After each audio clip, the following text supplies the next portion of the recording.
So, you think you know Star Wars? You've seen the movies, you own the t-shirts, but there's a whole other side to that galaxy far, far away that has been kept under wraps. We're talking about bitter on-set rivalries, a bizarre creature that was almost cast as Yoda, and secrets the studio hoped would stay buried forever. Today, we're revealing the 5 shocking Star Wars secrets they don't want you to know. The Star Wars saga feels so perfectly complete, it's easy to think it all sprang from a flawless master plan. But the truth? It's way messier and honestly a lot more interesting. The journey to create the galaxy we love was a chaotic mix of last-minute changes, intense rivalries, and wild production gambles that almost changed everything. This isn't just trivia. This is the shaky foundation the entire Star Wars universe was built on. So let's get into it, starting with 2 co-stars whose real-life relationship was even uglier than their on-screen bickering. On screen, they're the galaxy's most famous odd couple, C-3PO, the anxious protocol droid, and R2-D2, his sassy astromech sidekick. Their bickering is a highlight of the films. I'm going to regret this. Are you sure this thing is safe? How did we get into this mess? But what if I told you that animosity wasn't just acting? The actors inside the droids, Anthony Daniels and Kenny Baker, were locked in a real-life feud that went on for decades. It apparently kicked off on the set of A New Hope. Kenny Baker, the man who brought R2-D2 to life, found Anthony Daniels incredibly cold. In one interview, Baker recalled trying to say good morning to Daniels, only to have the C-3PO actor turn his back, saying, "Can't you see I'm having a conversation?"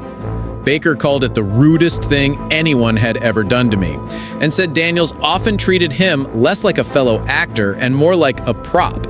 Daniels, for his part, has always been pretty dismissive of Baker's role. He argued their jobs weren't the same.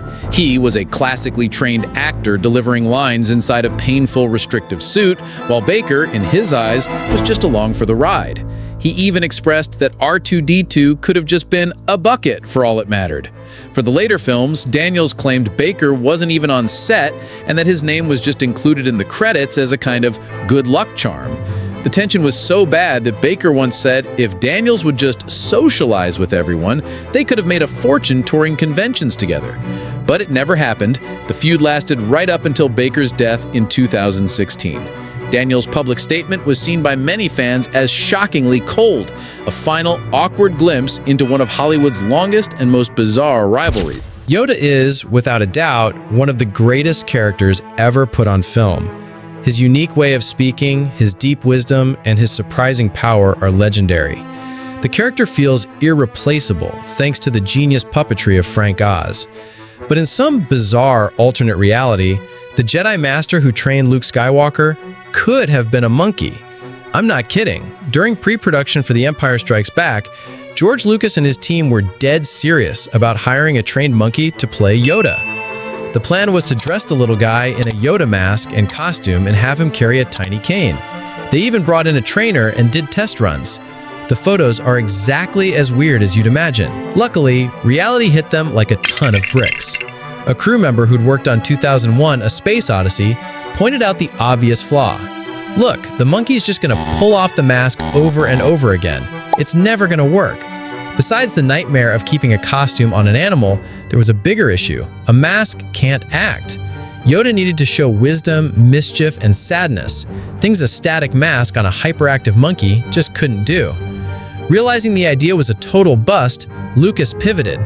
He brought in Muppets creator Jim Henson, who consulted on the puppet and recommended Frank Oz for the job. It was a move that saved the character and the emotional heart of the movie. But just imagine the scenes on Dagobah with Luke trying to learn the ways of the Force from a chattering primate. It's safe to say the movie would have been a very, very different film.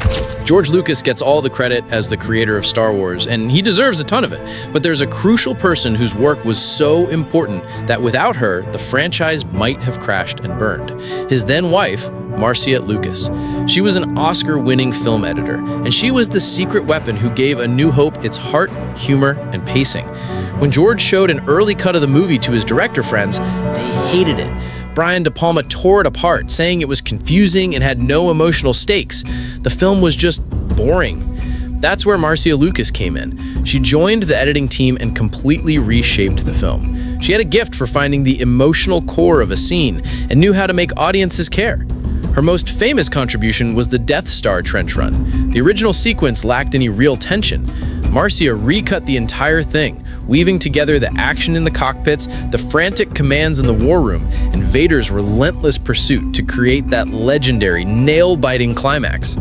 She famously told George, "If the audience doesn't cheer when Han Solo comes in at the last second, the picture doesn't work." She also fought to keep small character moments that George wanted to cut, like Chewie roaring at that tiny mouse droid.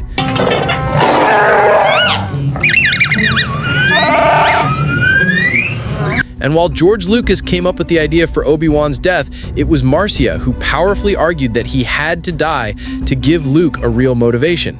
Mark Hamill himself said that George was the brain of Star Wars, but Marcia was its heart. After their divorce, she largely vanished from the public eye, and her incredible contributions have often been downplayed. But the proof is in the film. Marcia Lucas didn't just help edit Star Wars, she saved it. Speaking of secret history, if you want to make sure you don't miss out on any more hidden stories from your favorite franchises, do me a favor and hit that subscribe button right now. It's free, and it ensures you're always in the loop. The end of The Empire Strikes Back is an absolute gut punch. Han Solo, the scoundrel who finally joined the good guys and found love, is frozen alive in carbonite and handed off to a bounty hunter. His fate is left completely up in the air.